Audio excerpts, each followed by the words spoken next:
খাবারটা কি আসলে টাকা দিয়ে আসে? অনেক এমন শিল্পপতি আছে, টাকার কোনো অভাব নাই, টেবিল ভর্তি খাবার আছে, কিন্তু খাবার অনুমতি নেই। একটু বলেন না, বলেন না। হাজার কোটি টাকার মালিক, টেবিল ভর্তি খাবার, খাইতে পারে না। স্যার একটু খান, আপনার জন্য রান্না করেছি, বলে যে না, ডাক্তার নিষেধ করেছে। এটা খান, ডাক্তার নিষেধ করেছে। ওইটা খান, ডাক্তার নিষেধ করেছে। খাবার তো সামনে, পেটে ক্ষুধাও আছে, খেতে তো পারে না। টাকা থাকলে খাওয়া হয় না, রবের এজাজত লাগে। কথা বলেন ঠিক কিনা? আবার অন্যদিকে দেখেন, টাকা পয়সা তেমন কিছু নাই, নুন দিয়া, ভাত দিয়া, শাক দিয়া খাইয়া নাকটাই না ঘুমাইতেছে। অনেকে নরম বিছানায় যে শান্তির ঘুম ঘুমাতে পারে না। এমন অনেক বান্দা আছে রোদের মধ্যে, রিকশার মধ্যে, গাছের ছায়ায় বসে লম্বা ঘুম, নাক টেনে টেনে।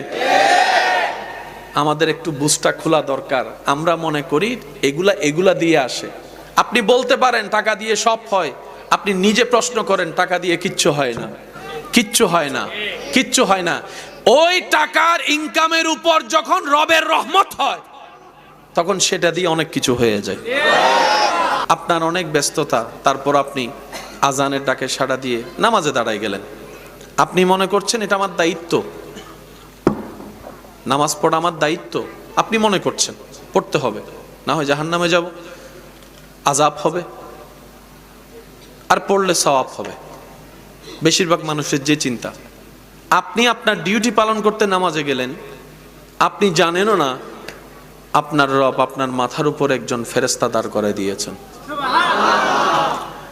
আপনি যতক্ষণ নামাজে দাঁড়ালেন, নামাজে রুকু সিজদা করলেন, ততক্ষণ পর্যন্ত নামাজের মাথার উপরে থাকা সেই ফেরেশতা রবের কাছে নামাজির পক্ষ হয়ে ক্ষমা চাইতে থাকে।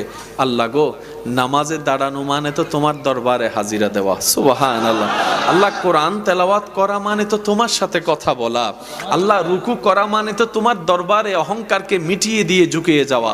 আল্লাহ, সিজদা করা মানে আমিত্ব অহংকার সব বিলীন করে নিজেকে পানির সাথে মাটির সাথে মিশাই দিয়ে বান্দা তোমার দরবারে ঝুঁকে যাওয়া। আল্লাহ গো, যে তোমার দরবারে ঝুঁকে সে তো খালি হাতে যেতে পারে না, যে তোমার দরবারে ঝুঁকে সে তো কখনো ব্যর্থ হতে পারে না, যে তোমার দরবারে ঝুঁকে সে তো কখনো জাহান্নামী হতে পারে না। আল্লাহ গো, তোমার দয়ার তো সীমা নাই। সে না বুঝে অনেক ভুল করেছে, বন্ধু বান্ধবের পাল্লায় পড়ে অনেক ভুল করেছে, নিজের নফসের চাহিদাকে মিটাতে গিয়ে অনেক ভুল করেছে। আল্লাহ, তার তো অতীত পাল্টানোর ক্ষমতা নাই, তুমি চাইলে তো তার অতীত পাল্টাই দিতে পারো, অতীত পাল্টাই দিতে পারো। আল্লাহ, এই নামাজিকে তুমি মাফ করে দাও। আপনি নামাজ পড়ছেন আপনার ধ্যানে, এদিকে আপনাকে বাঁচানোর জন্য আপনার রব নিজে থেকেই ফেরেশতা পাঠিয়ে সুপারিশ করে আপনার গুনাহ মাফ করে দিচ্ছেন। সুবহানাল্লাহ।